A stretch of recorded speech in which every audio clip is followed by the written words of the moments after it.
السلام عليكم ورحمة الله. الله رب العزة في നിക്കാഹിനെ കബൂൽ ചെയ്യണം. ആമീൻ. ഇസ്ലാമിക രംഗത്ത് വലിയ ഒരു അമലാണ് ഇപ്പോൾ നടന്നത്. ഇത്രയും കാലം വ്യത്യസ്ത തുകകളിലുള്ള രണ്ടാളുകൾ തൊട്ടാൽ രൂപമുള്ള പരസ്പരം കാണാൻ പാടില്ലാതിരുന്ന ആളുകൾ ഇനി ഒരു സമയത്തോടു കൂടി അത് അനുവദിക്കപ്പെട്ടിരിക്കുകയും മാത്രമല്ല ഈ ഒരു ഭാര്യയും ഭർത്താവും തമ്മിലല്ല ഈ ഒരു ബന്ധം, അതിനേക്കാളപ്പുറമുള്ള വലിയൊരു ബന്ധം രൂപപ്പെടുകയാണ്. ഒരു കുഞ്ഞ് അവൻ്റെ ഉമ്മയെ തൊട്ടാൽ ഉപ്പയെ തൊട്ടാൽ മുറിയുന്നില്ല. ഇതേപോലെയുള്ള മറ്റൊരു ബന്ധം കൂടി രൂപപ്പെടുകയാണ്. അമ്മായി ഉമ്മയെ തൊട്ടാൽ മരുമകൻ്റെ മുറിയുന്നില്ല.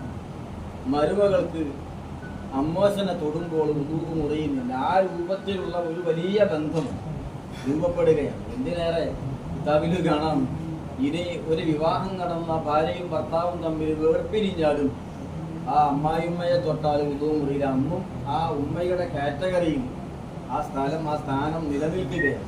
അത്രയും വലിയ ഒരു ബന്ധമാണ് രൂപപ്പെടുന്നത്. അതുകൊണ്ട് തന്നെ നമുക്കിതിൽ നിന്ന് മനസ്സിലാക്കാനുള്ളത്, സ്വന്തം മകളെ കാണുന്നത് പോലെ, സ്വന്തം മകളെ കാണുന്നത് പോലെ മരുമകളെ കാണാനുള്ള പ്രചോദനവും, അതുപോലെ സ്വന്തം മകനെ കാണുന്നത് പോലെ മരുമകനെ കാണാനുള്ള പ്രചോദനവും, അതേ രൂപത്തിൽ തന്നെ സ്വന്തം ഉമ്മയെയും ഉപ്പയെയും കാണുന്നത് പോലെ തിരിച്ചങ്ങോട്ടും കാണാനുള്ള വലിയ ഒരു പാഠവും പദ്ധതിയുമാണ് ഈ നിക്കാഹിലൂടെ ഇസ്ലാം നമ്മെ പഠിപ്പിച്ചുകൊണ്ടിരിക്കുന്നത്.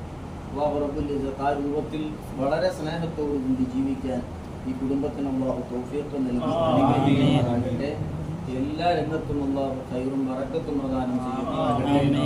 ഈ നിക്കാഹിൽ ഒരുമിച്ച് കൂടാൻ ഭാഗ്യം ലഭിക്കാത്ത ഒരുപാട് ആളുകൾ വിടപറഞ്ഞവരുണ്ടാകും. അവരൊക്കെ ഇത് കണ്ട് സന്തോഷിക്കേണ്ടവരായിരിക്കും. പക്ഷേ ഈ സമയത്ത് അവരൊക്കെ ഖബറിലാണ്. അല്ലാഹു അവർക്കൊക്കെയും മഗ്ഫിറത്ത് നൽകി അനുഗ്രഹിക്കുന്നു. അവരെയും നമ്മയും അവന്റെ ജന്നാത്തുൽ ഫിർദൗസിൽ അല്ലാഹു ഒരുമിച്ച് കൂട്ടി അനുഗ്രഹിക്കുന്നു. ഈ നാട്ടിലും പരിസര പ്രദേശങ്ങളിലും ഒക്കെ മറവിട്ട് കിടക്കുന്ന ഒരുപാട് ആളുകൾ അല്ലാഹു അവർക്കൊക്കെയും മഗ്ഫിറത്ത് നൽകണം. അല്ലാഹു ചുറ്റുഭാഗത്തും കാണുന്ന ഒരുപാട് മഹാന്മാരുടെയും അല്ലാത്തതും ഒക്കെയായ ഖബർ അല്ലാഹു അവരുടെയൊക്കെ മദദ് ഞങ്ങൾക്ക് നൽകണം. അല്ലാഹു വിവാഹ ജീവിതത്തിൽ നീ ബറക്കത്ത് ചെയ്യണം. അല്ലാഹു അസ്സലാമു അലൈക്കും.